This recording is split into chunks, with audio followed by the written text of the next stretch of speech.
Assalamualaikum warahmatullahi wabarakatuh. Perkenalkan, nama saya Nasyona Tania dari kelas MPI 6B dengan NIM 6082. Pada kesempatan kali ini, saya akan memaparkan hasil tugas UAS saya mengenai review kebijakan dan membuat kebijakan. Pada video kali ini, saya akan memaparkan terkait review kebijakan. Nah, pada video ini, saya mengambil kebijakan mengenai program PISA atau Program for International Student Assessment di Indonesia. Apa sih itu PISA? Nah, PISA adalah tes internasional yang mengukur kemampuan siswa pada usia 15 tahun di bidang literasi dan numerasi, dan pada tes ini diselenggarakan oleh OECD setiap 3 tahun sekali sejak tahun 2000. Nah, OECD ini merupakan singkatan dari Organization for Economic Cooperation and Development. Nah, tujuan dari PISA ini adalah mengembangkan kualitas pendidikan antar negara dan membantu pemerintah dalam memperbaiki sistem pendidikan yang berdasarkan pada data empiris.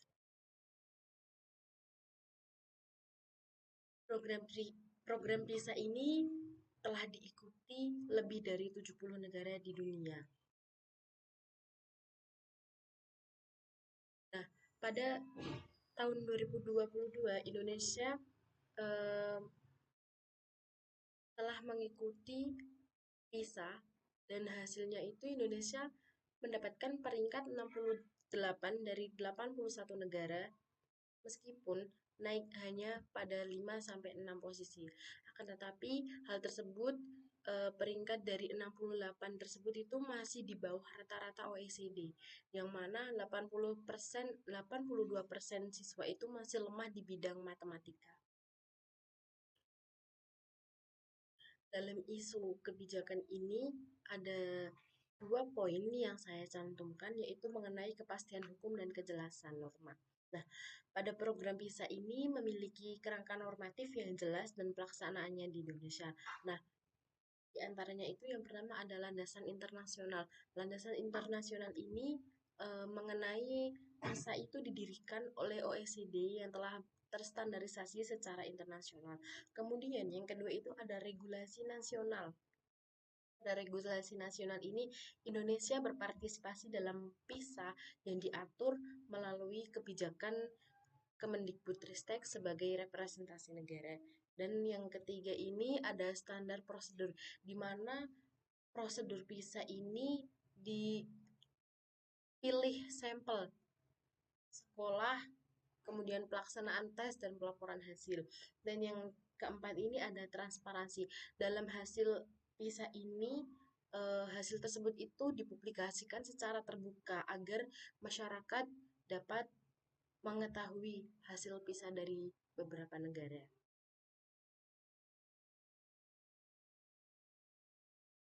Kemudian yang kedua ini ada konsistensi internal dengan kebijakan lain. Nah, konsistensi internal ini terdapat 3 bagian. Yang pertama itu ada PISA itu fokus pada 3 domain utama, yaitu membaca, matematika, dan sains. Kemudian yang kedua yaitu ada siklus evaluasi selama 3 tahun sekali yang dilaksanakan secara konsisten.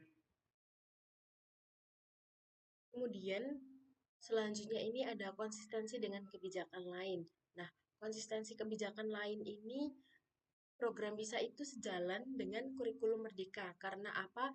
Karena program PISA itu mendukung pengembangan literasi dan numerasi yang menjadi prioritas dalam kurikulum merdeka. Kemudian yang kedua itu ada kompatibel dengan AKM atau Asesmen Kompetensi Minimum. Kemudian yang ketiga ini ada kontribusi dalam pencapaian SDGs atau Sustainable Development Goals 4 pendidikan yang berkualitas. Kemudian yang keempat ini ada selaras dengan profil pelajar Pancasila. Karena apa? Karena PISA ini mengajarkan bagaimana para siswa ini dapat mengembangkan kemampuan bernalar kritisnya. Pada program PISA ini, karena target sasarannya itu untuk siswa yang telah berusia 15 tahun. Nah, Kemudian, pelaksanaan PISA ini tidak berbasis tertulis, akan tetapi berbasis CBT atau yang sering biasa disebut computer based test. Nah, PISA ini tes PISA ini dilaksanakan selama 2 jam. Dalam program PISA ada beberapa pihak yang terlibat. Yang pertama itu ada Kemendikbudristek sebagai koordinator nasional. Kemudian yang kedua ada Dinas Pendidikan Daerah sebagai fasilitator lokal. Kemudian yang ketiga ada sekolah dan guru sebagai pelaksana langsung. Kemudian yang keempat ini ada siswa yang sebagai subjek assessment. Kemudian yang kelima ada OECD sebagai penyelenggara internasional.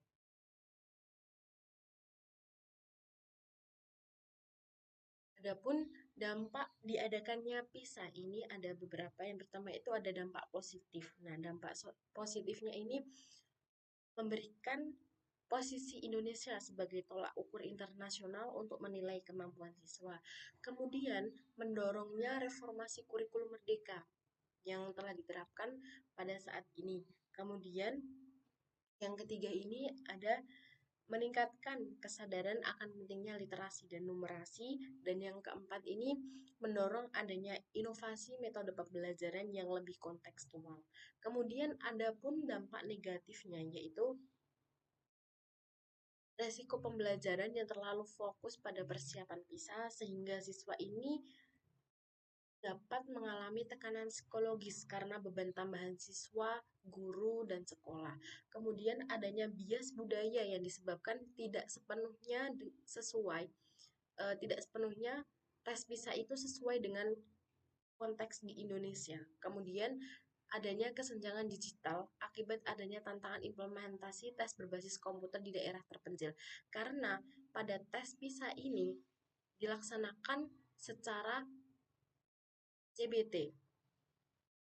Jadi untuk daerah yang 3T, dia akan mengalami kesulitan dalam mengikuti tes PISA.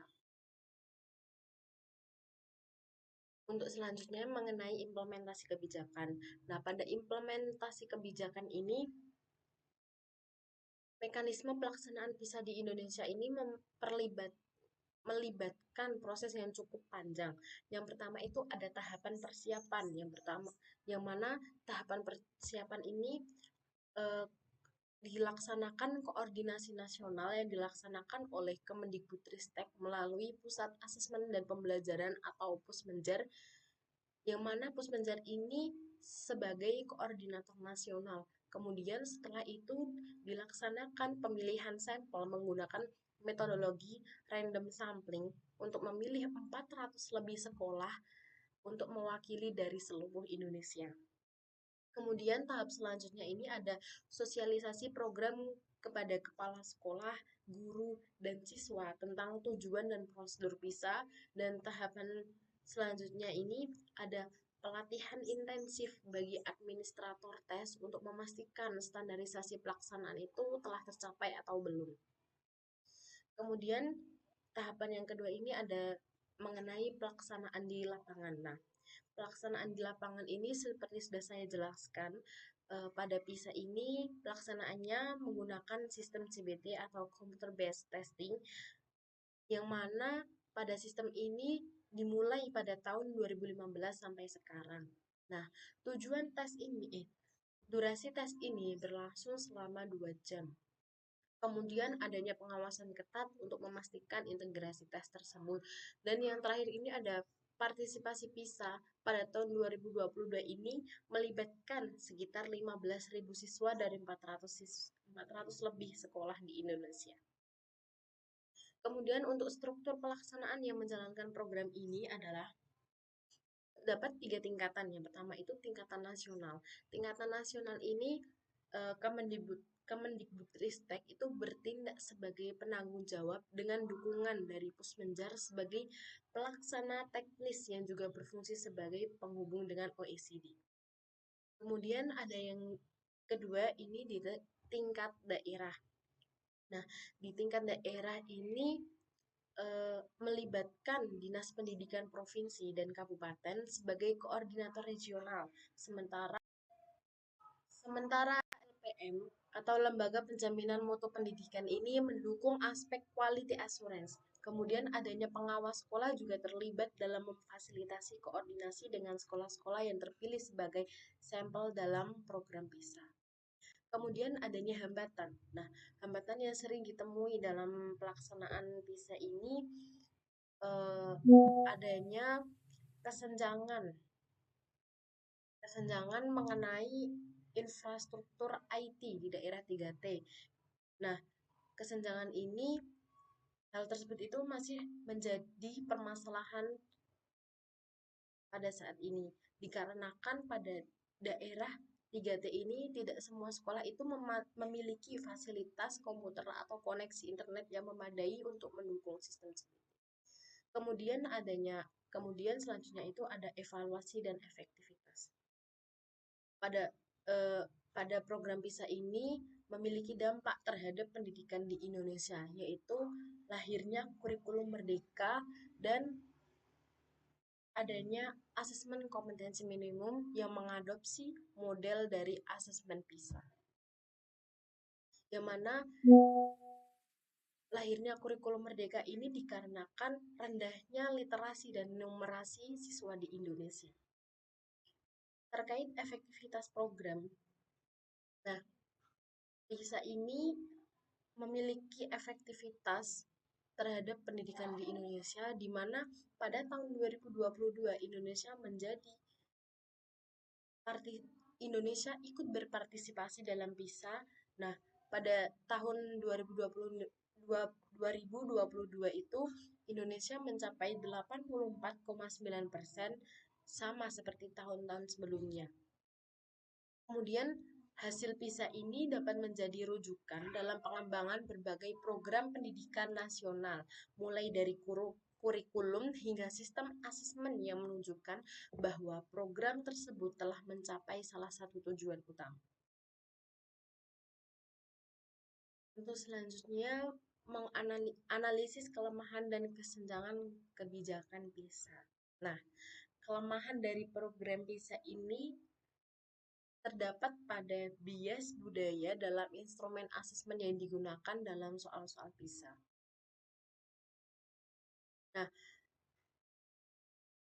karena soal-soal PISA ini dikembangkan berdasarkan konteks negara-negara maju, sehingga tidak sepenuhnya relevan di Indonesia dikarenakan Indonesia masih menjadi negara yang berkembang, sehingga tidak sesuai dengan realitas sosial dan budaya.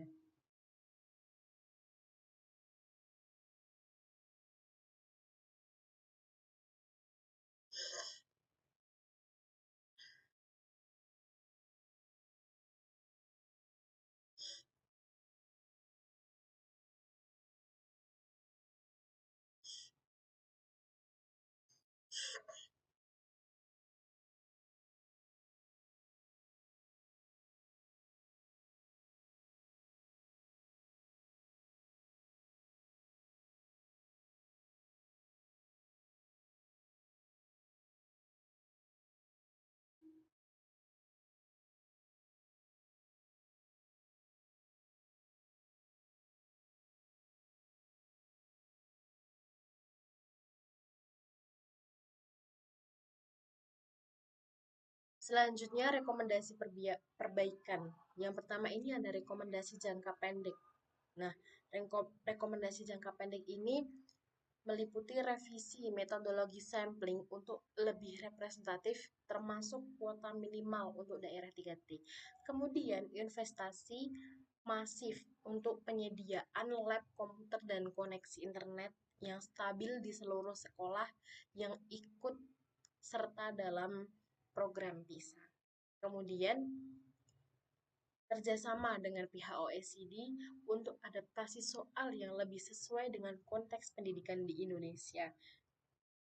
Kemudian untuk rekomendasi jangka menengah, yang pertama itu integrasi penuh kompetensi PISA dalam kurikulum nasional dan daerah. Kemudian yang kedua ini transformasi sistem penilaian dari hafalan ke pemahaman konseptual dan aplikatif. Kemudian Yang ketiga ini alokasi, mengalokasikan sumber daya yang lebih merata dengan prioritas pada daerah yang tertinggal. Kemudian program nasional untuk mengatasi kesenjangan digital dalam pendidikan. Rekomendasi yang ketiga ini rekomendasi jangka panjang. Meliputi yang pertama ini ada mengubah budaya belajar dari teacher centered menjadi student centered learning. Kemudian yang kedua yaitu mengubah ekosistem inovasi pendidikan yang mendorong kreativitas dan berpikir kritis. Dan yang ketiga ini melibatkan masyarakat dan orang tua dalam mendukung program peningkatan literasi. Sekian dari saya. Wassalamualaikum warahmatullahi wabarakatuh.